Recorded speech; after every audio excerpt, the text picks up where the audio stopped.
أهلا بيكم في كلام جديد ليوم جديد في الأهلي اليوم، ومع كامل التقدير والاحترام لجماعة الإخوان المسلمين وإعلامها وإعلامييها وصحفها وبرامجها، إلا أنني أتوقف اليوم لأحتفل بذكرى ميلاد الإمام حسن البنا، مؤسس جماعة الإخوان المسلمين، والمولود في 14 من أكتوبر من 106 سنة، أي 1906. ولست أتوقف لأحتفل وأهتم بذكرى ميلاد الإمام البنا لأنني من الإخوان أو لأن ذلك مفروضا علي، وإنما أتوقف وأحتفل بذكرى ميلاد مواطن مصري كان له دوره الكبير سياسيا واجتماعيا ودينيا ورياضيا أيضا. الإمام حسن البنا أحد الذين أدركوا حجم وقيمة ومدى تأثير كرة القدم، فكان من أوائل الذين التفتوا إلى هذه اللعبة في التاريخ السياسي المصري. وقرر حسن البنا أن يستغل كرة القدم وشعبيتها في إطار الدعوة لمزيد من الشعبية والرواج والتأثير لجماعة الإخوان المسلمين.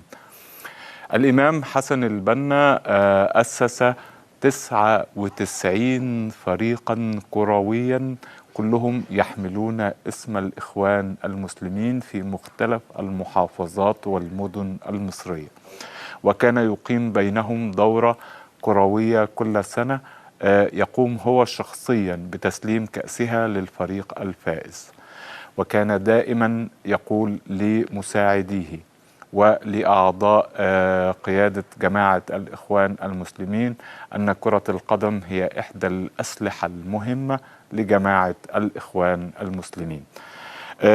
الإمام حسن البنا أيضا كان صديقا عزيزا وقريبا جدا لأحد نجوم الأهلي الكبار جدا، محمود مختار التتش.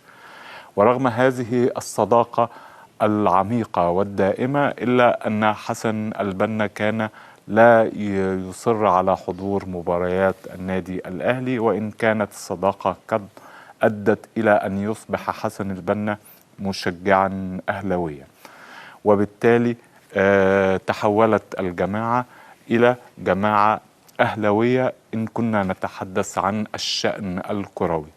معظم قادة الإخوان المسلمين ومعظم من أداروا شؤون هذه الجماعة كانوا يشجعون النادي الأهلي.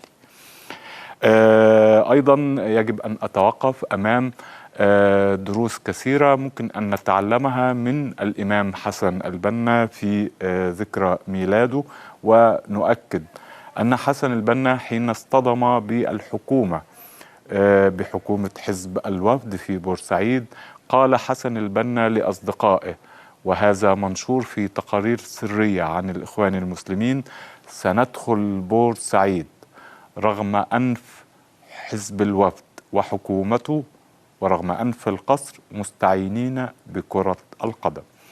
وقال حسن البنا كلاما كثيرا مماثلا في وقائع أخرى، لكننا لم نلتفت إلى ذلك أو لم نهتم بذلك، رغم أننا اهتممنا بما قاله عميد الدبلوماسية الأمريكية هنري كيسنجر حينما قال أن كرة القدم هي السلاح الدبلوماسي الأكثر فاعلية والأكثر تأثيرا والأكثر اقترابا من الناس، ربما لأن لدينا عقدة اسمها عقدة الخواجة، وحين يأتينا الكلام من خواجة مثل هنري كيسنجر نحتفل به ونسمعه ونتأثر به أيضا، بل ونقتدي به.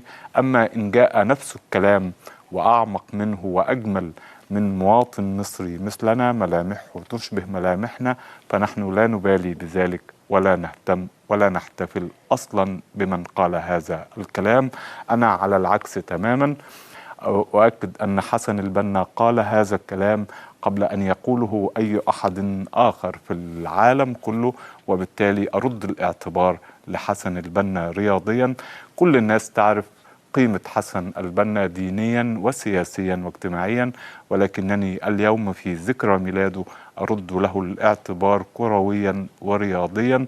وإن كنت أتصور أو أتساءل هل جماعة الإخوان المسلمين الآن تريد أن تحكم إدارة نادي الأهلي استجابة لوصايا الإمام المؤسس حسن البنا، أم أنها تريد ذلك ضمانا واستغلالا لشعبية النادي الأهلي في وسط عالم مصري سياسي متقلب فيه عواصف وفيه رياح وفيه أعاصير؟